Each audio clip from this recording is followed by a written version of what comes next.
Hello and welcome to today's Power of Knowing webinar, Women's Heart Health. Understanding comes from knowing.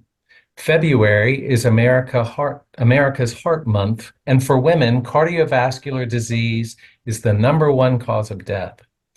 This webinar will discuss the risk factors that women face, the role of prevention, and how lifestyle changes can be made to improve heart health.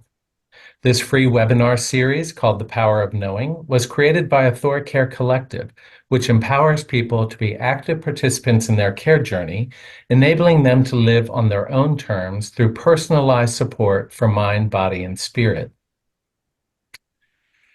To get us started, please welcome our moderator, Risa Hanno. Risa serves as clinical and community educator at AuthoriCare Collective and is also a member of the Cone Health Ethics Committee. She is a licensed clinical social worker. Risa, I turn it over to you. Thank you, Paul. It is my pleasure to welcome our panelist for today, Dr. Taub. She is board certified in general cardiology, nuclear cardiology, and internal medicine. Her professional interests include non-invasive cardiology with a special interest in preventative cardiology, women's cardiovascular health, and cardiovascular imaging. Dr. Taub is compassionate and collaborative in the care she provides.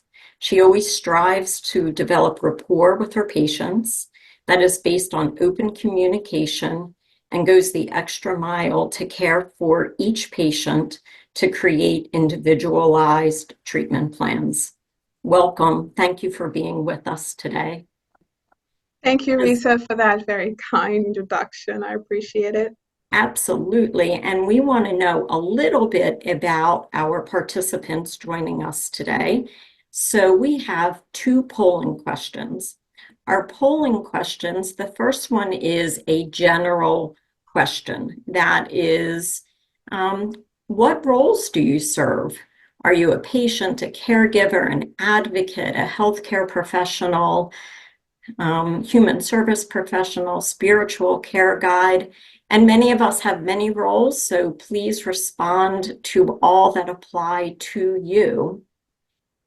We also have a second question as you scroll down on your Zoom screen, and you can see that we have a second question asking about what the leading cause of death for women is. This is a question that I would have answered incorrectly until very recently.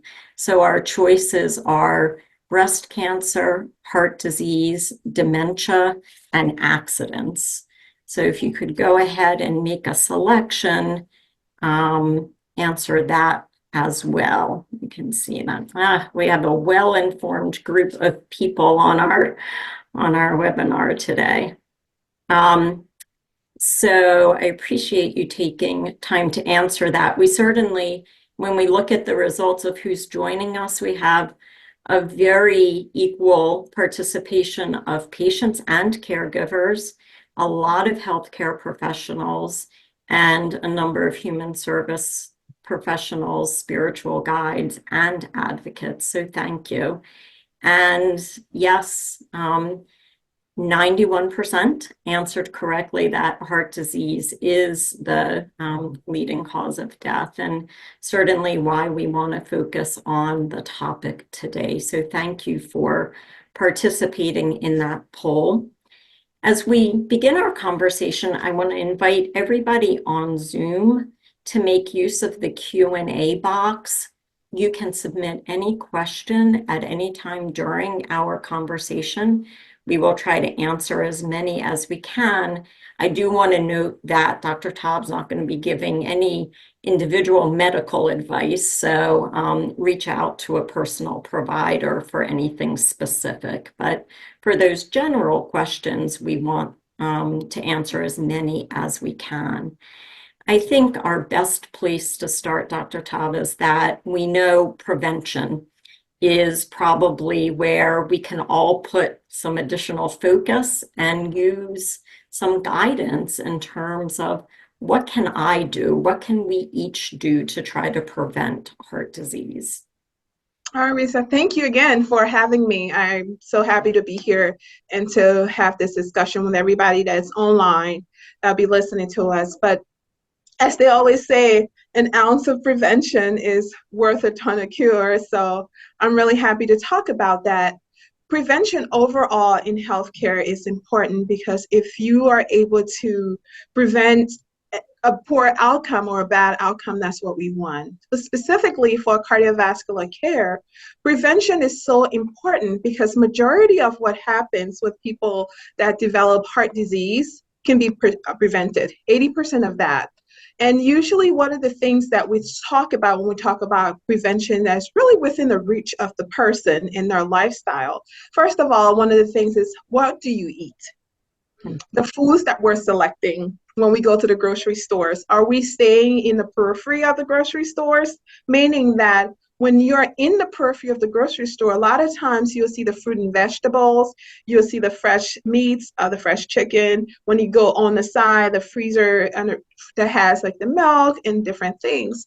And most of the time we encourage people to adopt a lifestyle with healthy, balanced diet that includes fruit and vegetables, that includes lean meats, chicken and fish, that includes less salt. So that's another thing we're saying. Part of prevention is really going back when you shop, looking at those labels, trying to understand how to read the labels, the sodium part, how much are you putting in there? Usually we ask people less than 1,000 milligrams is really healthier for you. The second aspect of it, while you're working your way to eating better, is how physically active are you? You need to really do things that, because some people, you're not always going to say, I can go to the gym, but things that you can do, walking in your neighborhood, taking the stairs as opposed to the elevator. Really, the guidelines talk about 150 minutes a week to be able to do active exercises. And if you're going to be on a treadmill, you're going to be working out of the gym, 75 minutes a week really helps because you're breaking out sweat. The other thing with prevention is making a relationship with a primary provider, starting from there, looking at things like in cardiovascular terms, looking at what does your blood pressure tell you? Is it high or is it low? And by that, I mean, are you living with a blood pressure around like 120/80, or are you living with a blood pressure that's over 130/80? Because if you have a blood pressure over 130/80, that's the diagnosis of high blood pressure. So you want to know that and work on that. The other thing that comes with that is for people who smoke.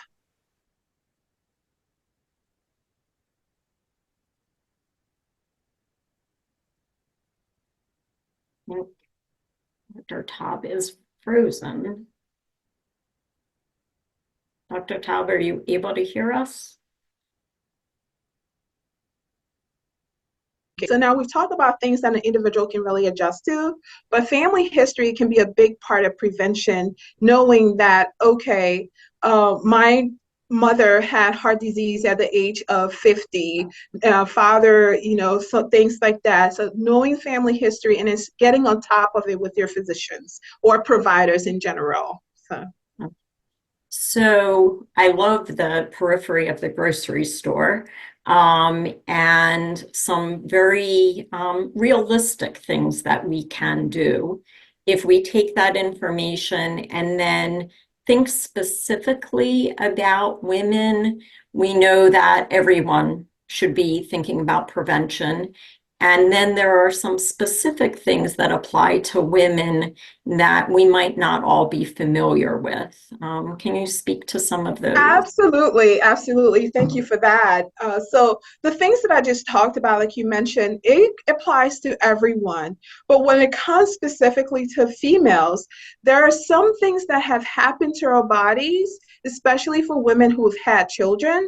And there's some things that in general that exposes women in general to disease states. So I'll start with women who've had children reproductively. So for women who've had children, and they've had high blood pressure during that pregnancy, or they had diabetes during that pregnancy, or they gave birth to the baby that was low birth weight, they were told, or they had a premature baby, those things. Or another thing that happens with the high blood pressure in pregnancy, something called preeclampsia, where the blood pressure gets very high. The top number was 160, bottom number was 110, and you remember they're telling you we have to deliver the baby because you have to go.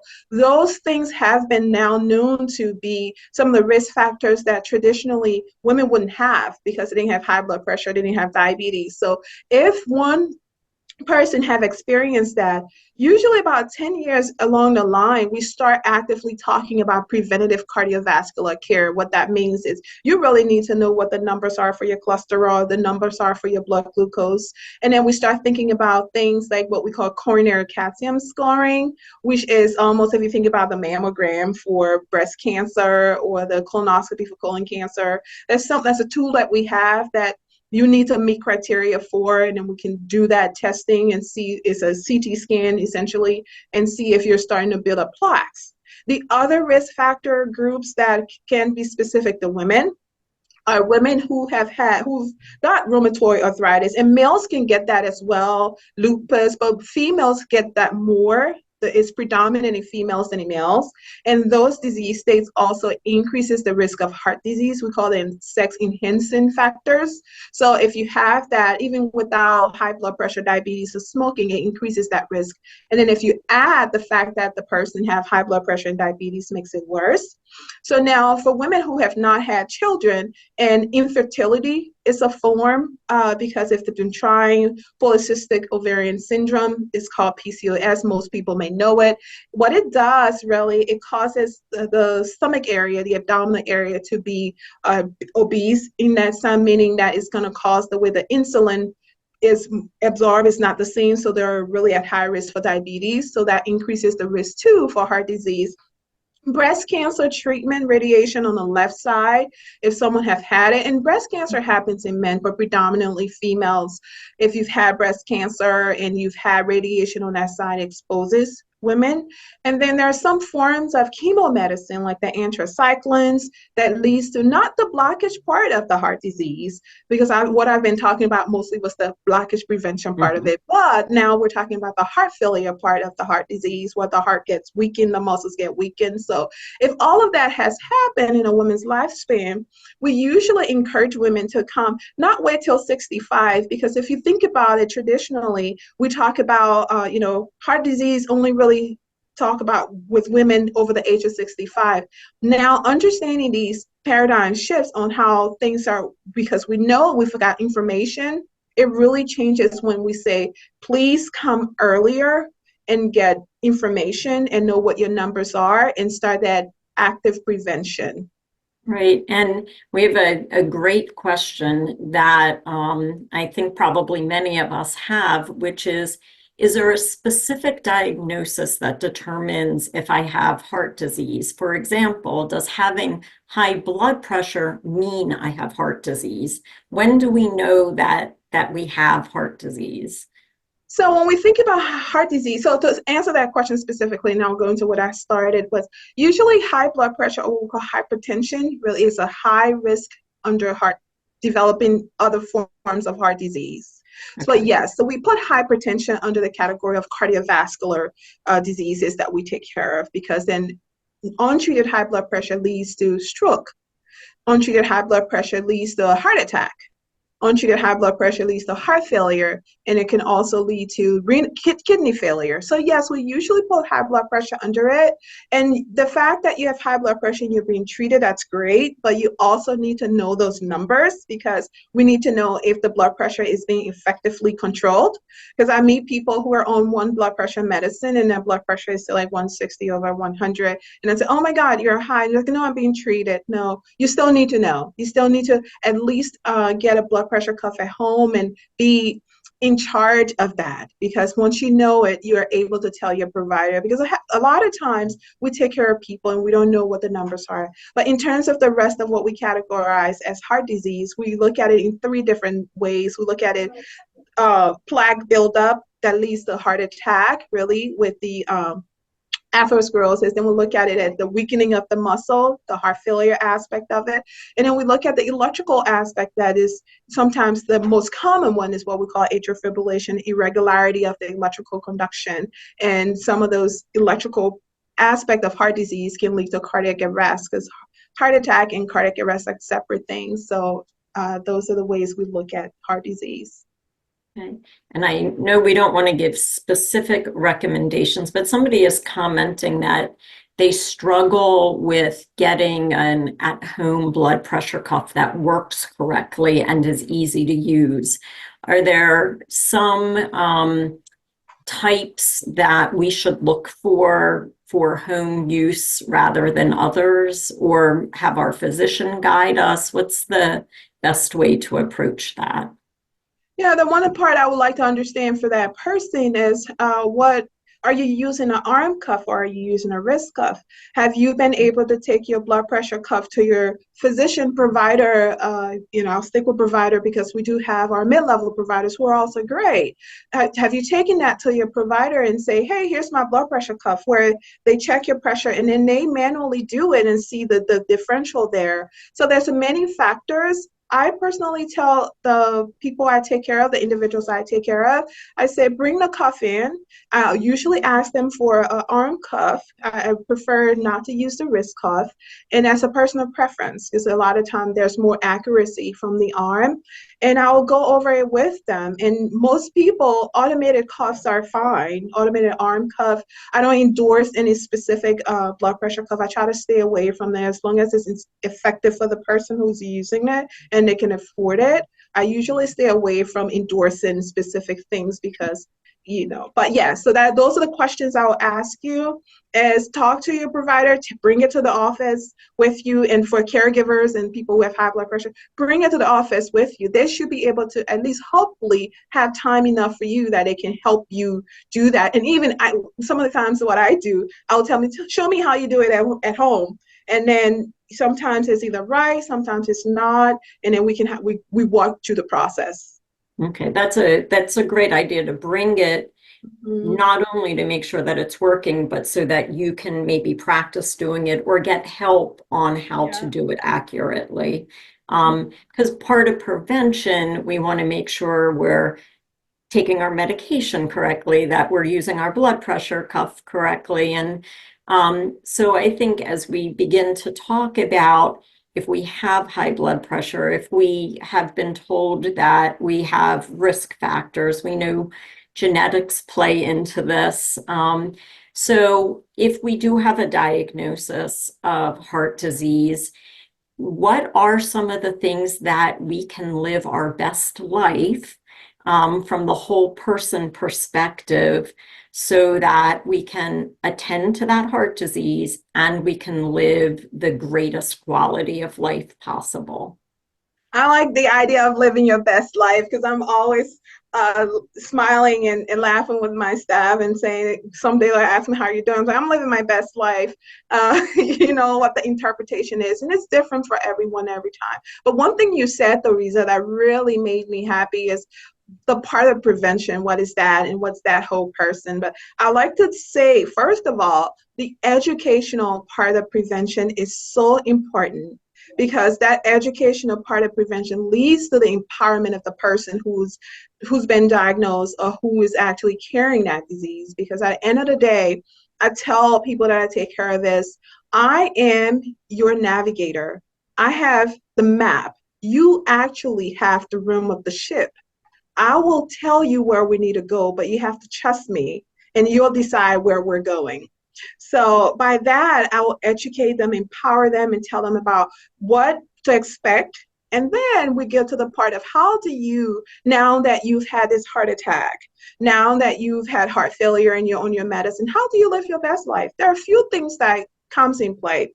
The one thing that I usually try to understand from people who've been diagnosed with heart disease that's chronic, meaning that they have it now, we can treat them, they'll be fine with the medicines, but they're never going to live out the diagnosis. Once you've had coronary artery disease, you have coronary artery disease. The stent doesn't take that diagnosis away, One thing is understanding their mental health. because when someone get diagnosed with heart disease, we always say that, why me? So I usually like to understand the mental health of the person and see what kind of support I can offer that person in terms of a therapist, or do they need rehab in terms of physical activity, learning how to do those things again? Do they need to be a part of a group, just talking about people who have lived experience? The next thing that I talk about a lot of times is, how well are you sleeping?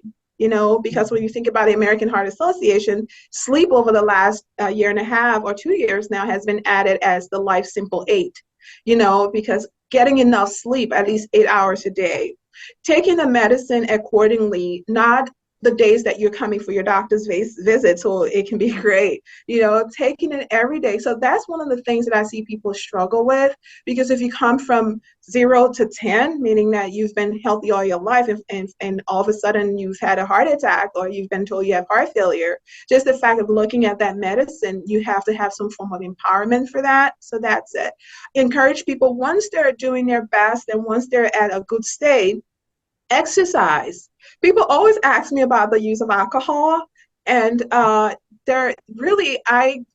don't always endorse alcohol with certain medications, but when you look at it, there are data that said, you can have moderate alcohol use, and I'm not endorsing that you go and get a whole bottle of tequila and drink it all week, but I tell my patient, I said, you can use a shot of wine or things like that. So we talk about those things. I think one of the biggest thing is, who's your care team? Who's on that care team? And can you really have a conversation with your care team to be able to live your best life? How transparent are you with your provider, and how open is your provider really willing to have these conversations with you? One of the things that is really more on the side of barriers are, what are the resources that you have available to you? Because those are the things that caregivers and people with heart disease need to know. Sometimes there are medications that we prescribe that are very high in cost, and what resources that you have that are available to you that can help you with cost or with certain type of things. So I talk about all those things, and the one thing I tell people, you have to live and help yourself eat well, exercise to your ability, enjoy the relationships that you have, or form new ones that you want to, because you're not a different person. You just got diagnosed with a heart failure. You're still who you are with heart failure. So Right. you are So in you charge. are living with, you are not the disease. You're not heart You are failure. still you. Exactly. You're living with. So that means you are still in charge. And the support is there. So those are the things that I really discuss with people. Sometimes we just have a visit that we sit there and talk about what's the next step look like, because I know what I'm going to give you, but at the same time, what the expectations are, and how can you go back to work and do those things, and how can you keep your mental health alive. And so, yeah, those are the things that we talk about. You've raised a number of points that I want to follow up on, and really address a number of questions that we've gotten. And when you talked about, once you have cardiovascular disease, you have it, even if you have that stent. Somebody asked a question about, if you're being treated for high blood pressure, for instance, does that help correct any heart damage? When we're taking our medication, when we're doing our rehab, are we, I know there are certain things that we can correct, even though we still have that diagnosis, and then some things are out of our control. Absolutely. So it comes in two folds. There are some things that we can correct, and there's some things that we cannot correct. So for example, in an instance of high blood pressure, if a person comes to us who've had years of high blood pressure and have had their heart walls thickened, so think about it like someone goes in to start working out, and they want muscles, and they start going up higher. The higher they go on the pounds, the bigger their muscles get. So think about the heart. When the heart's going against all this long high pressure, over time not helping that, because the pressure mostly is from the periphery, not meaning like the other areas of the body. So the heart has to overcome those pressure to send blood out. So in order for it to do that, it's going to have to stiffen, so it's got to get thicker more and send that out. If you've come to us with that change, there's nothing we can do to reverse it. So usually we tell people, please take your blood pressure medicine, because if you start getting what we call LVH, left ventricular hypertrophy, meaning the thickness of that muscle, we cannot reverse it. We can start to treat you so it stops. But when you think about this other case with heart failure, sometimes depending on the cause of the heart failure, let's say if it's because you had a blockage in your heart function, which we call the ejection fraction, go from normal, which is over 54 or 55, depending on your sex, if it's male or female, to let's say 30 to 35%. And it's because your blood pressure was uncontrolled and it led to the heart failure. Once we treat that, there's a high chance that your heart function gets back to normal, or what was because it was from a blockage, there's a high chance. So there are instances where even as a cardiologist, we can't predict, but there's some things that we're able to say, yes, let's not get to that point. And some things that we say, let's get the medication, you get we call it myocardial remodeling, meaning that the muscles are going to get stiff again and you're going to be able to pump back to the normal for that heart failure. That's a great question, by the way. And somebody has asked, and I think this is an important question, is can you define what is congestive heart failure? That's a phrase we hear a lot, but what exactly does it mean, and what is done for it? And I'm gathering there are many different options. So that's a great question, and that's a really embedded question. I'm going to do my best to give the most simple answer that I feel as possible. Congestive heart failure is essentially a clinical diagnosis. When we think about that, we think about a person that's coming because they have some other risk factors, like is it high blood pressure? Is it diabetes? Is it the fact that they have a family history? Is something getting infiltrating the heart? Have they had a blockage? So that person will come to us. It will presentations like I've been short of breath for a number of times, or when I sleep, I lay flat, I can't breathe, or I've been having swelling in my legs for a long time. And then we kind of get that clinical picture. When we do that, it fits with that aspect of the clinical syndrome of congestive heart failure. Now, once we've met that person and we're talking to them and treating them, we do something essentially based on a physical exam. We were able to tell absolutely this is CHF or congestive heart failure, but then we have to differentiate that. What do I mean by that is we need to understand, is it congestive heart failure and their EF or their ejection fraction is still normal? If it's congestive heart failure where that ejection fraction is low, and to what degree? Because in those two things, it takes me on two different paths on what I'm going to try to understand what's the cause. A lot of time, if it's congestive heart failure where their heart function is normal, a lot of times it's from untreated high blood pressure or some infiltration, and we put them on a specific medical regimen, which I'm not going to discuss there because each physician start with different medicine at different times, but end up to the same place with what we call guideline-directed medications or guideline-directed medical therapy. So when it's very low, we start thinking, do we need to check for blockages? Do we need to check other things that are hereditary? What do we need to do for this person? And then start treating them. In certain cases, the ejection fraction gets better. In certain cases, already normal. All we need to do is just control certain things for the individuals. Great, thank you. We sometimes hear phrases so often, or even abbreviations, and we don't actually know what they stand for. So another question. Somebody is asking, is it true if you have genetically high HDL, so another abbreviation, but genetically high HDL, and everything else is normal or low, can you still be at risk for a heart attack? And is there anything to prevent that? And HDL, if I'm correct, is related to our cholesterol. The cholesterol panel.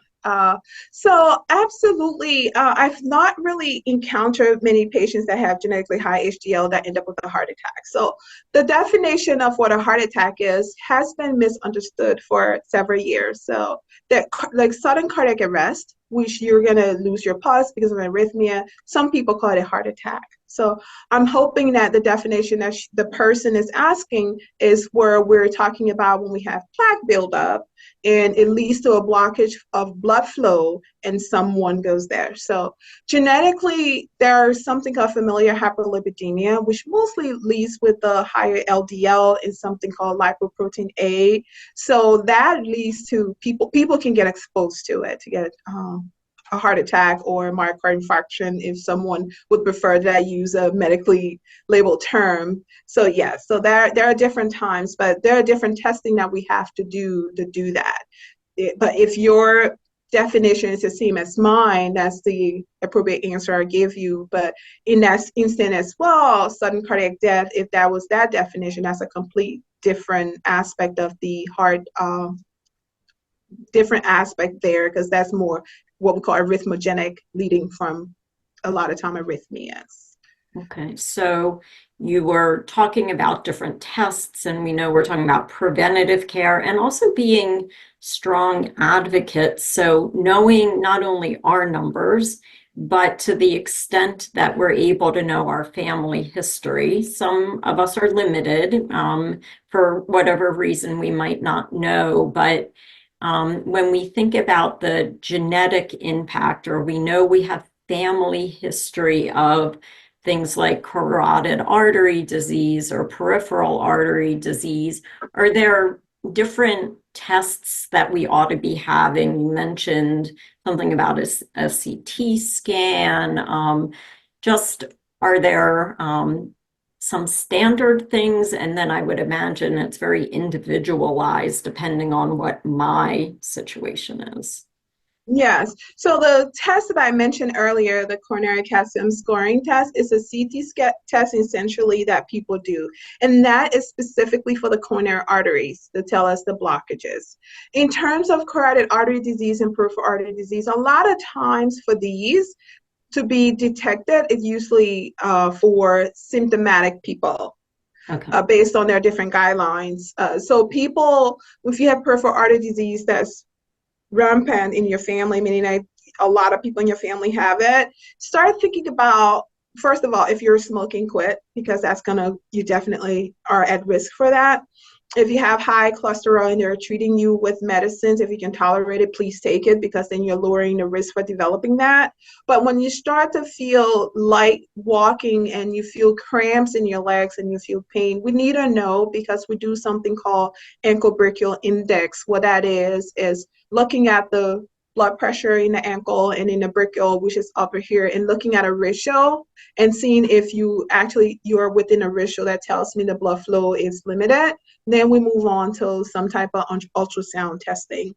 Most of these things, it'll be great to have a preventative test and say, oh, my family history and this, we can do that. But most of these things are really guided, I should say, or dictated by what the payers do for it, and say, okay, based on those guidelines, you're not practicing good medicine. So these things that we talked about with heart disease, though, are the same things that you're going to do to prevent the progression or the start of peripheral artery disease. And smoking, actually, for peripheral artery disease, the one single thing that you're going to do, people who smoke, to really help prevent that, And then for carotid artery disease, they're all what they all are in reference to heart disease. They're all blockages that are forming in different arteries. So we're doing the same things that are helping with the heart disease prevention in those other vascular areas.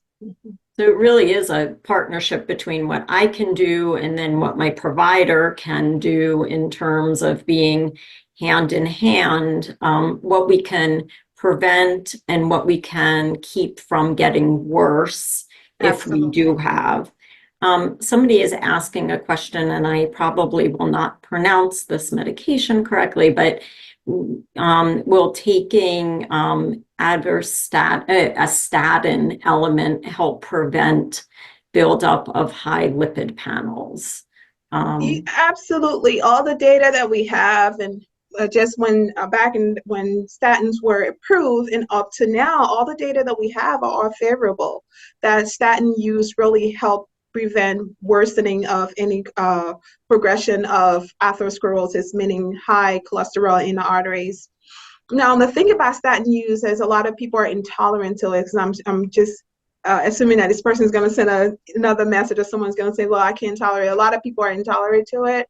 So lipid-lowering agents, we call them now, are coming in a lot of different forms. So what I'll say, if you have a high lipid profile and you're not tolerating the statin, please talk to your provider, because from there you can use another agent, and see if that's going to help you get to the numbers that you need to get to. So that's very important.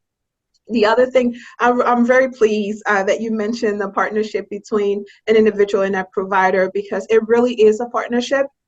And for that partnership to really work well, it has to be, there has to be mutual trust between the individuals. You have to be able to have the conversations with your providers and feel that they hear you. So, and your provider actually have to feel that the conversation they're having with you, you're actually doing those things. Because we can feel it as much as you do. When you're telling me that you've been taking certain things and you are in the office, I can feel your body language. And I'm not assuming that you're not telling me the truth, but I'm wondering, based on your body language, are you really? So keep that partnership in mind, that if you don't have it with the person you're taking care of you can always consider and do research and see other people and see how that works, because at the end of the day, you are in charge of your health. Right. And I can see where, if I've been told to take a statin and I'm having side effects and I stop taking it, I need then to be proactive to make my provider aware of that and not just stop taking it.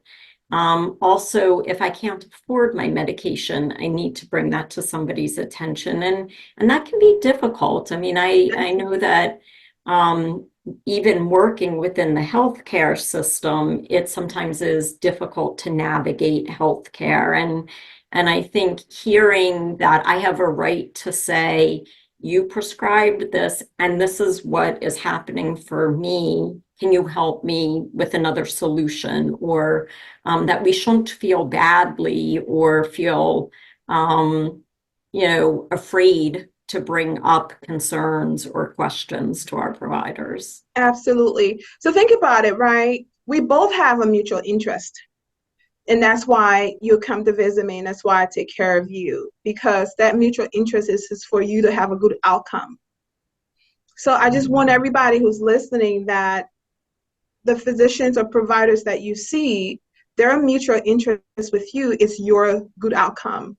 So with that said, we will not, as providers, prescribe medications that's not good for someone. And a lot of times we don't know what's going to happen if you're going to be that one person who get that side effect, And what I'm urging everyone to take from this and share with others and family members, have some grace on us, because we're not expecting that to happen, and we're not giving it to you for it to happen. If it does, let us know. And please have some grace, because we feel just as bad as it is that it's happened to you. But there are lots of other options. Even with, for example, atorvastatin, there are other statins that may work for you. It's not necessarily atorvastatin. So if we think about it, it's not a one size fit all. We have to be able to, sometimes I'll say to the individuals I take care of, I say, you have to bear with me, because now we're working on a recipe that's going to work for you. Right. Why I say that is, we make different things and we put things together. I may give you atorvastatin, it didn't work. I may give you pravastatin, it didn't work. And then we got the rosuvastatin, and bingo, at 5 milligrams, you're doing perfectly fine. And we both celebrate that win, because it's our win. And ultimately, the win is for you, because now you don't have any muscle aches and pains. But I would not know any of this if you don't tell me.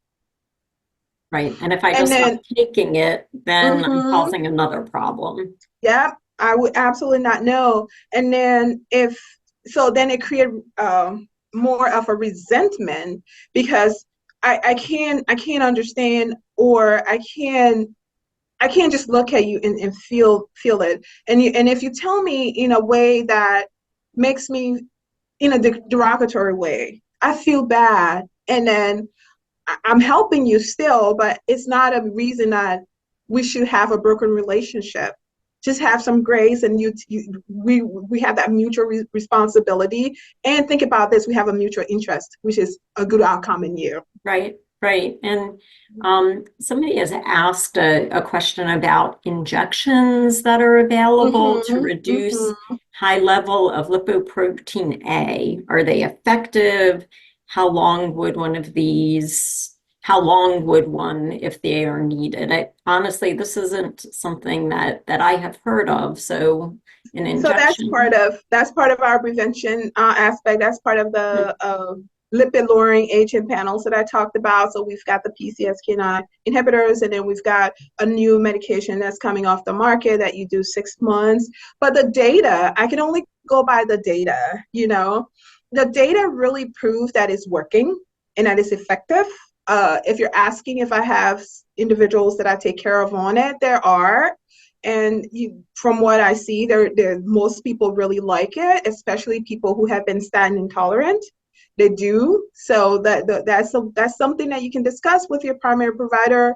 And if they can't do it, that's why we're here. As cardiologists, I know in my practice here, we have one of our partners who does that specifically. We all do, but he's our lipid guy. He has our lipid clinic, and he's growing the prevention clinic. So these are all the things that we can help you with. And we've got different teams for different reasons. So we'll be happy to help with that.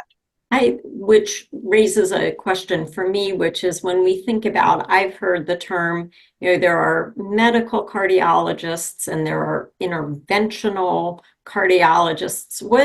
When we're talking about interventional, what is the difference? Why would I see one versus another? So we have many subspecialties, but I'll just start with the three big broad ones. The general cardiologist, preventative cardiologist like myself.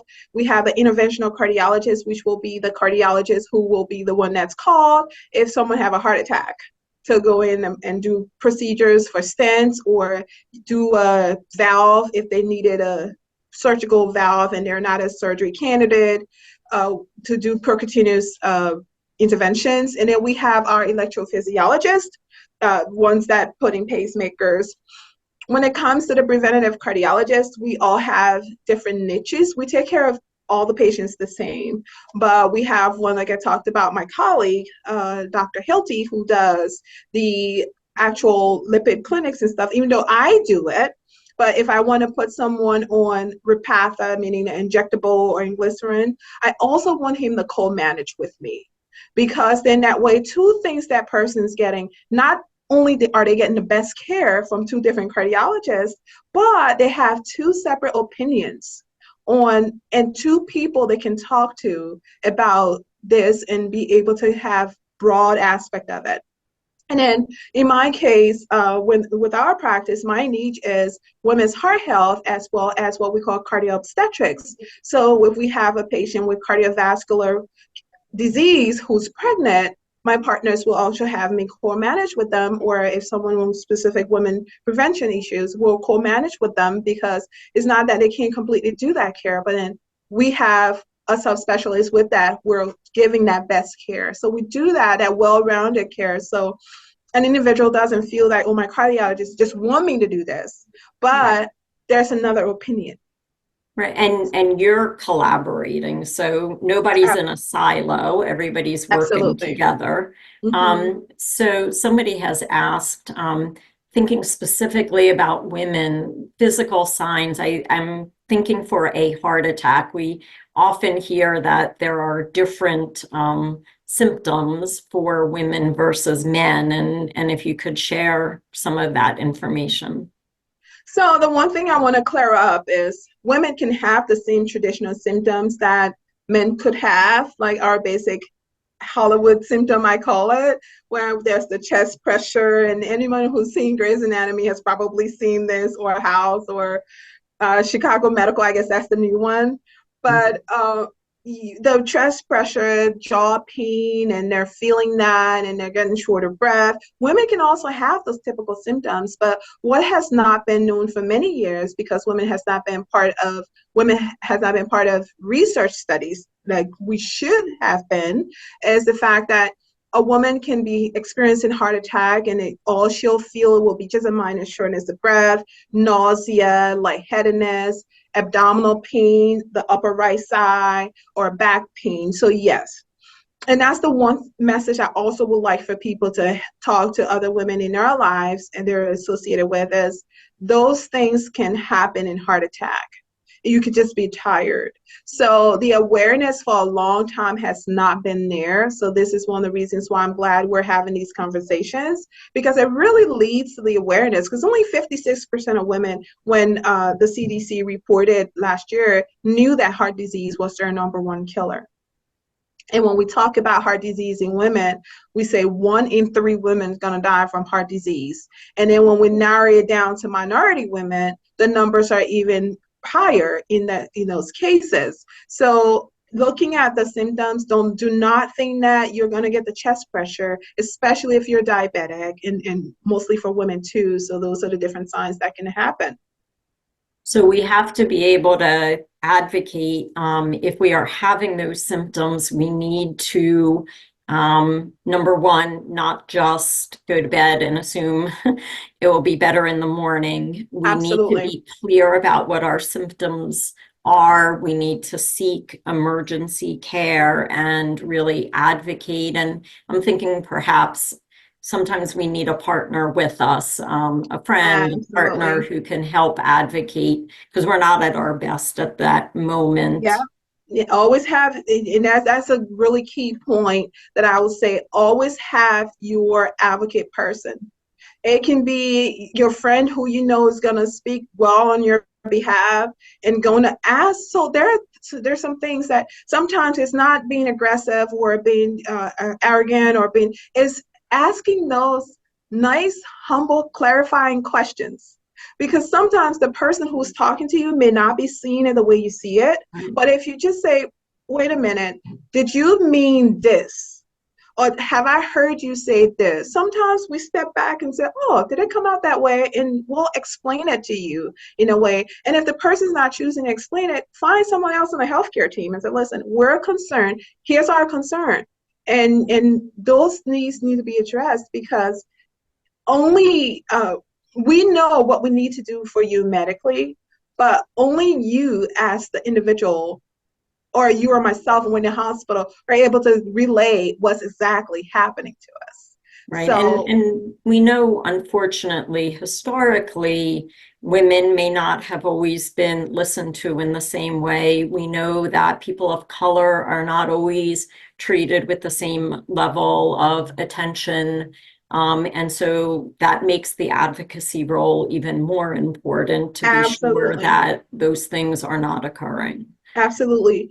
And I second what you're saying. That's a great point, because women, because of the research studies that have been done that have not included women, data hasn't really shown how things impact us. So providers over time read textbooks that really give information that predominantly come from males. So women, we're not always in the textbook.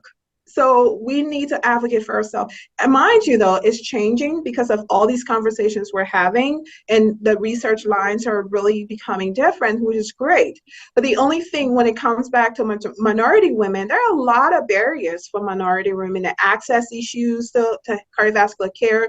And when you look at it on the maternal side of maternal mortality in the United States, I cannot have this conversation without even mentioning it, because the number one reason is cardiovascular disease. And that's all we fight for. And a lot of times, if you see these disheartening reports that we get with some of the athletes that are dying, we just lost someone who was a gymnast not long ago, because the primary thing was she wasn't listened to. And I'm not sure what the advocacy was. I just want everybody listening to us, and that's including myself, to be a self-advocate. And if you're not going to be a self-advocate, bring someone that's going to do it and do it well without causing problems, and then we're doing conflict resolution instead of trying to focus on the person, because that could be two different things. And someone would come and think their advocacy is yelling and screaming, and now we have security. So Right. when I'm saying advocacy, I want people to understand that advocacy is humble inquiry, asking clarifying questions, saying, what do you mean? Or, we're not comfortable with what you said. Do you mind getting another person on the healthcare team? Those are the advocacy that really are powerful and move things. Not, I'm going to yell and scream and it does nothing at the end of the day. It just makes security calm and you get removed, and then your person is there without an advocate. Right. And so staying with the theme of advocacy, somebody asked a question. They're 60, female, generally in very good health, but thinking that it would be beneficial to be connected with a cardiologist. Is that something that would be helpful, or at what point is it that we should all have a cardiologist, or how should we navigate that? So the thing about having a cardiologist is, first of all, think about those risk factors that I talked about. Do you have high blood pressure that is not controlled? Because if you're controlled with your primary provider, there's really no need.